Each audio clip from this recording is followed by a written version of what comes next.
ನಮಸ್ತೆ ನನ್ನ ಪ್ರೀತಿಯ ರೈತ ಬಾಂಧವರೇ ಹಾಗೂ ನನ್ನ ಚಾನಲ್ನ ವೀಕ್ಷಕರೇ. ಈ ದಿನ ಭಾರತದ ಹೆಮ್ಮೆ ಹಾಗೂ ಕರ್ನಾಟಕದ ಕಳಶದಂತಿದ್ದಂತಹ ಸಾಲುಮರದ ತಿಮ್ಮಕ್ಕನವರು ತೀರಿ ಹೋಗಿದ್ದಾರೆ. ಅವರ ಆತ್ಮಕ್ಕೆ ದೇವರು ಶಾಂತಿಯನ್ನು ಕೊಡಲಿ ಅಂತ ಹೇಳ್ತಾ ಈ ದಿನದ ನಾವು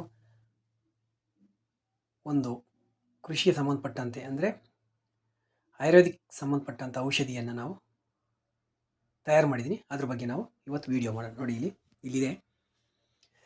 ಇದು ಸಾಮಾನ್ಯವಾಗಿ ನಾನು ಒಂದು 15 ದಿವಸದಿಂದ ಹಾಲು ಮತ್ತು ಮೊಸರು ಮಜ್ಜಿಗೆನ ನೆನೆ ಹಾಕಿದ್ದೆ.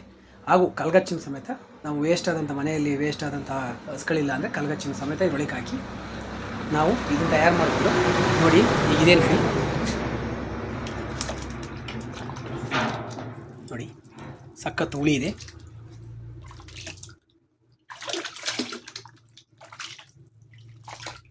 ಏನಪ್ಪ ಅಂದರೆ ನಾನು ಹಾಲು, ಮಜ್ಜಿಗೆ, ಹಾಗೆ ಮೊಸರು ಮತ್ತು ನಮ್ಮಲ್ಲಿ ವೇಸ್ಟ್ ಆದಂತಹ ನೀರು, ಕೈ ತೊಳೆದ ನೀರಾಗಲಿ ಅಥವಾ ಅಕ್ಕಿ ತೊಳೆದ ನೀರನ್ನೇ ಆಗಲಿ ಅಥವಾ ಕಲ್ಗಚ್ಚಿ ರೀತಿಯಲ್ಲಿರುವಂಥ ಎಲ್ಲವನ್ನು ಕೂಡ ಇದರೊಳಗೆ ಹಾಕಿದ್ದೀನಿ. ನೋಡಿ, ಇಲ್ಲೂ ಒಂದಿದೆ. ನೋಡಿ, ಇದರೊಳಗೆ ಪಾಚಿ ಥರ ಬಂದಿದೆ. ನೋಡಿ, ತುಂಬ ಅನುಕೂಲ. ಏನಕ್ಕೆ ಅನುಕೂಲ ಅಂದರೆ ನಾವು ಕರ್ಬೇವಿಗೆ ಹುಳಿ ಅಂಶ ಇರೋದ್ರಿಂದಾಗಿ ನಾವು ಕರ್ಬೇವಿಗೆ ತುಂಬ ಅನುಕೂಲಕರವಾಗಿದೆ. ಏನಕ್ಕೆ ಅಂದರೆ ಕರ್ಬೇವು ಗಿಡಗಳಿಗೆ ಇದನ್ನು ಹಾಕೋದ್ರಿಂದ ಅವು ಚೆನ್ನಾಗಿ ಚಿಗುರೊಡಿತವೆ ಮತ್ತು ಫಲವತ್ತತೆಯನ್ನು ಗಿಡಗಳು ಹೆಚ್ಚಿಸಿಕೊಳ್ಳುತ್ತವೆ.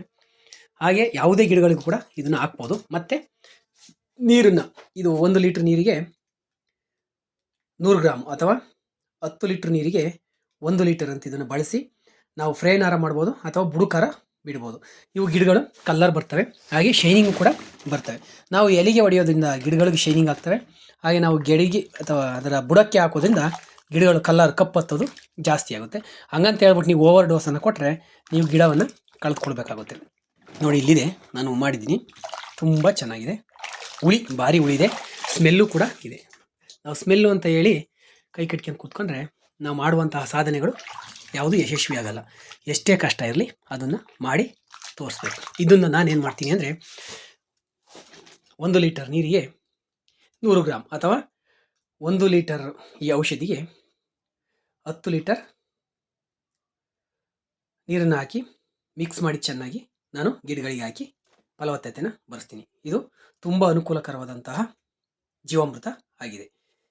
ಇಂದು ಎಲ್ಲ ರೈತರಿಗೂ ಶುಭವಾಗಲಿ. ಜೈ ಹಿಂದ್, ಜೈ ಕಿಸಾನ್.